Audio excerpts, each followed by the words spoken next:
모터사이클 매니아 여러분 안녕하십니까? 현종화입니다. 저는 지금 한남동에 위치한 KTM 매장에 나와 있습니다. 오늘 여러분들하고 같이 이렇게 좀 살펴볼 것들은 말이죠. 오프로드란 무엇인가 이런 것들을 한번 좀 같이 공부해보자 라는 취지에서 이렇게 나와 있습니다.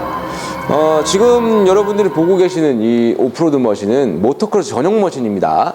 겨울에 어떻게 지낼 것인가, 겨울에 노면이 안 좋은데 어떻게 모터사이클 라이프를 즐길 것인가 라는 고민을 하다가 겨울에는 오프로드가 좋지 않나 라는 생각이 좀 들어서 제가 이제 지금부터 뭘 할 거냐면요, 이제 기본적으로 오프로드라는 게 무엇이고 오프로드 머신은 어떻게 타야 되며 기본 자세가 어떻게 되고 특징이 무엇인가, 뭐 이런 아주 이제 기본적 오프로드의 기본적인 그런 이제 상식이라든가 이런 부분들을 여러분들과 함께 관찰하고 연구하고 배우고 이런 시간을 한번 가져보도록 하겠습니다.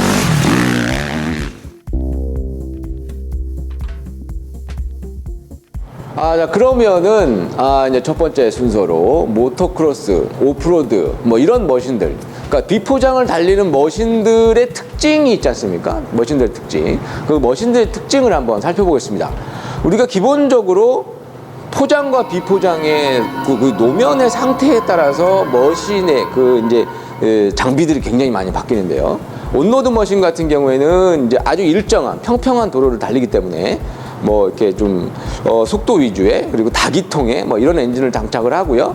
뭐 그 트윈 스파 프레임에 뭐 이런 부분들의 이제 장비들이 이제 조합이 되고, 오프로드 같은 경우에는 다기통보다는 엔진의 무게가 얼마 안 나가는 단기통을 위주로 엔진을 생산하고 있습니다.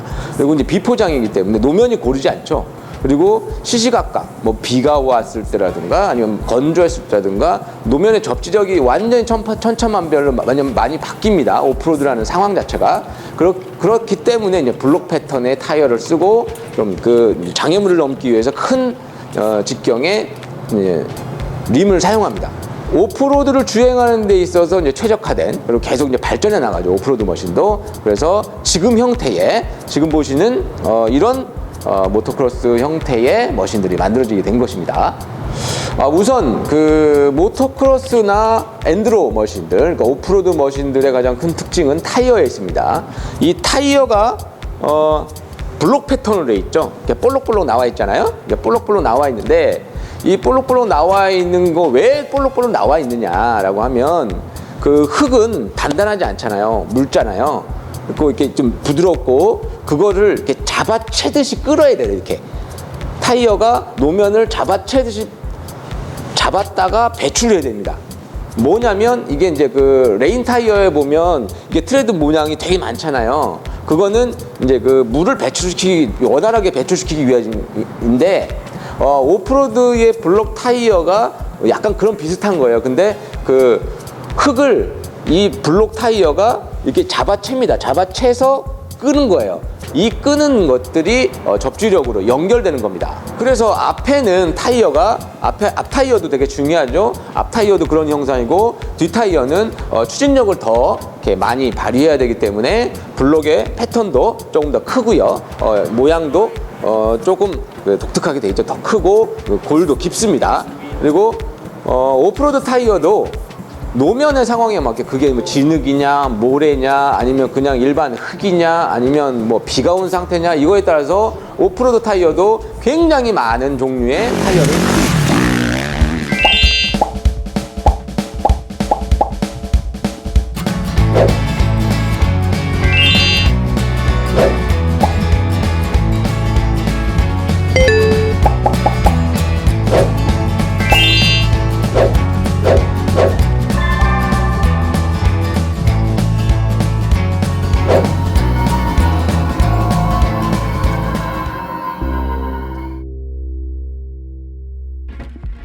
네, 그럼 기본적으로 이제 모토크로스 머신이라든가 엔드로 머신, 오프로드 머신이 어떻게 생겨먹은 건지, 그리고 어떤 구조로 이루어졌는지를 한번 살펴봤고요. 지금부터는 이제 뭘 할 거냐면, 오프로드 머신이 가지고 있는 특징 때문에 변화될 수밖에 없는 라이딩 테크닉, 그러니까 오프로드 라이딩 테크닉은 기본적인 게 무엇이 있나라는 것들을 한번 살펴보도록 하겠습니다.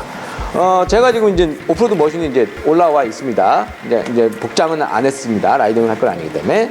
오프로드라는 그 노면의 특성이 뭐냐면 울퉁불퉁하다는 거예요. 그러면 울퉁불퉁한 데를 고속으로 가면 이제 거기 노면에서 오는 충격들이 있겠죠. 그럼 그 충격들을 얼마나 효과적으로 잡아내느냐가 되게 중요한 건데 그게 머리로 전달되면 안 됩니다. 뭐 온로드도 마찬가지지만 오프로드는 특히나 더 머리가 움직이면 안 돼요. 그러니까 머리가 움직인다는 건 시야가 흔들린다는 건데 절대로 그런 일이 발생되지 않게 하려는 그런 이제 그라진 테크닉입니다.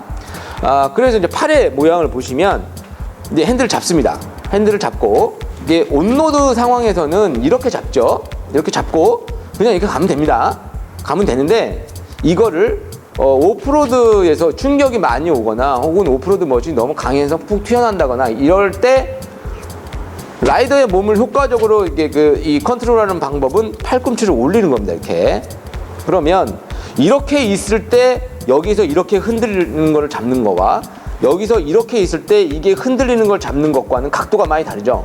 팔꿈치를 여기서 이렇게 올렸을 뿐인데 여기에서 이게 흔들렸을 때 대처할 수 있는 그 상황이 훨씬 더 유리해집니다. 그래서 팔의 모양이 이렇게 되는 겁니다. 여기서 온로드에서는 이렇게 타도 되죠. 고른 노면이니까. 하지만 오프로드에서는 이 상태에서 팔꿈치를 이렇게 들어서 전반적인 몸의 팔의 형태가 이렇게 둥근 이런 그 반원 형태의 상태로 유지를 합니다. 그리고 만약에 이제 이렇게 돼 있는 상태에서 이렇게 많이 할 겁니다. 오프로드 타시다 보면 이렇게 하는 것과 팔꿈치를 내렸을 때 이렇게 하는 것과는 몸을 받아내는 것 자체가 얘기가 달라지죠. 그래서 팔꿈치가 올라가는 거고요. 그렇다고 팔에 힘을 꽉 주고 있는 거냐? 절대로 그렇지 않습니다. 온로드나 오프로드나 고수가 되면 될수록 팔에 핸들에 힘은 빠지게 돼 있습니다. 팔에 힘은 빠지게 돼 있어요. 왜냐하면 얘는 얘 자체로 잘 굴러갈 수 있는 애인데 굳이 제가 라이더가 힘을 발휘를 해가지고 조향성을 흐트러뜨릴 이유가 없습니다. 그래서 얘가 힘이 필요할 때 얘가 흔들린다거나 이럴 때만 힘을 줘서 핸들을 잡는 것이지 계속 이게 꽉 붙들고 있는다고 좋은 건 아닙니다. 팔에 힘은 빼되 모양을 이 상태로 가져가면서 흔들림에 대처를 하는 거죠. 그리고 뭐 이제 언덕길을 올라간다거나 뭐 이럴 때 그러니까 뭐 버틸 수 있는 뭐 빨리빨리 버틸 수 있는 그런 상황을 만들기 위해서 팔을 이렇게 하는 거고요. 그리고 이거는 뭐 그 온로드에서도 마찬가지입니다만은 클러치와 브레이크를 잡을 때 두 손가락을 사용하는 분들도 있고 한 손가락을 사용하는 분들도 있죠. 근데 이제 대부분의 프로라이더들을 보면 한 손가락을 사용하거든요. 모토크로스 프로라든가 뭐 엔드로 프로라든가 뭐 그럼 이제 한 손가락을 사용하는데 저 같은 경우는 힘이 없어서 두 손가락을 사용하는 경우도 있어요. 하지만 이것도 똑같이 이게 언제나 이렇게 대고 있는 상태에서 이렇게 언제든 작동을 할 수 있는 그 위치에 손가락을 뭐 걸어놓는다든가 뭐 이런 상황입니다. 뭐 모토크로스 머신 타는 뭐 라이더들 같은 경우에는 워낙에 뭐 속도도 빠르고 점프도 많이 하니까 뭐 그때 사용하시는 분들도 있어요. 왜냐하면 이제 트랙이니까 계속 똑같은 트랙을 반복할 때는 뭐 그렇게 사용하는 사람도 있지만 처음에 오프로드를 배우시는 분들은 항상 이렇게 이 두 손가락을 레버에 올려놔서 항상 조작할 수 있는 그런 상태를 만들어 놓고 연습을 하시는 게 좋습니다. 그러면 이제 오프로드를 즐기실 때 필요한 안전장비라든가 복장이라든가 뭐 이런 것들이 있지 않겠습니까? 그래서 그런 것들을 왜 오프로드 복장은 또 조금 틀린가 뭐 이런 거를 설명을 좀 하는 시간을 갖겠습니다. 지금 이게 마네킹이 쭉 있습니다. 뭐 거의 다 이제 장비를 갖췄죠. 위에서부터 이제 차근차근 지금 위에서부터 내려오겠습니다. 자, 그럼 이제 고글을 한번 살펴볼까요? 왜 오프로드 머신을 탈 때는 고글을 쓸까요? 여기 고글이 있습니다. 이 고글이 이렇게 있는데요. 왜 고글을 쓸까요? 귀찮아 죽겠는데 여기다 또 뭐 이렇게 고무 밴드로 또 뭐 헬멧에 넣고 왜 그럴까요? 그 이유는 굉장히 격한 운동이기 때문에 그래요. 격한 운동이면 그 산소의 흡입량, 그 배출량도 많아지고 숨을 굉장히 거칠게 쉽니다. 그래서 요즘에 나온 이제 슈퍼모토 그 헬멧들 같은 경우에 챙이 있고 이렇게 쉴드가 있겠지 않습니까? 근데 그래서 이렇게 쉴드 이렇게 올렸다 내렸다 하면 편할 텐데 왜 이걸 할까라는데 타보시면 압니다. 엄청난 그 공기를 들이마셨다가 내셨다가 막 하니까 그럴 때 그런 쉴드를 밑에 내리고 있으면 금방 서리가 껴서 안 보여요. 그래서 주행을 할 수가 없습니다. 그래서 입은 놔두고 눈만 이렇게 날라오는 것들을 보호하기 위해서 이제 모토크로스 전용 고글을 사용하게 됩니다. 그래서 이게 뭐 나중에는 되게 멋스러운데 처음엔 조금 이렇게 좀 거추장스럽거나 좀 부담스러울 수 있는데요. 고글은 또 이제 오프로드 라이딩에서는 굉장히 중요한 역할을 합니다. 이제 고글은 그렇고요. 그리고 이제 헬멧을 볼까요? 오프로드 헬멧은 왜 이렇게 이 앞쪽이 이렇게 뚝 튀어나왔을까요? 그리고 챙은 왜 있을까요?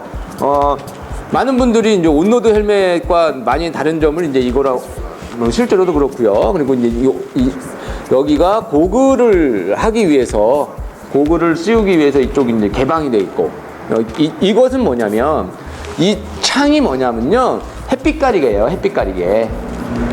야외에서 뭐 물론 이제 그 온로드도 야외에서 타지만 굉장히 많은 그 지형을 왔다 갔다 할 때 햇빛이 눈에 이제 그 반사돼서 눈이 잠깐 멀지 않습니까? 그런 것들을 방지하기 위해서 이제 창이 있는 거예요. 그래서 오프로드 헬멧의 가장 큰 특징 이제 창이 있다는 거죠. 그리고 이제 앞에 툭 튀어나와 있는 거 이건 뭐냐면요. 이건 턱을 보호하기 위한 거예요. 굉장히 요동을 많이 치는 오프로드 라이딩 특성상 이렇게 하다가 자기가 몸을 뺏겼다거나 했을 때 핸들에 머리를 부딪힐 수 있습니다. 그때 온로드처럼 여기가 그 동그랗잖아요. 그럼 강하게 여기 부딪혔을 때 이 턱이 부상을 입을 수 있어요. 그렇기 때문에 오프로드의 헬멧은 이렇게 앞으로 툭 튀어나와서 이게 앞에서 충격을 받는다고 하더라도 턱이 여기까지 닿지 않습니다. 턱이 여기까지 닿아서 충격을 받는 것들을 완충해주는 그런 작용을 하기 위해서 이렇게 오프로드 머신들, 오프로드 헬멧들은 이런 형태를 유지하고 있는 겁니다.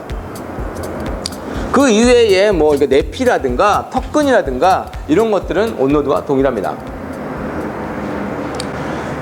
그러면 이제 헬멧도 됐네요.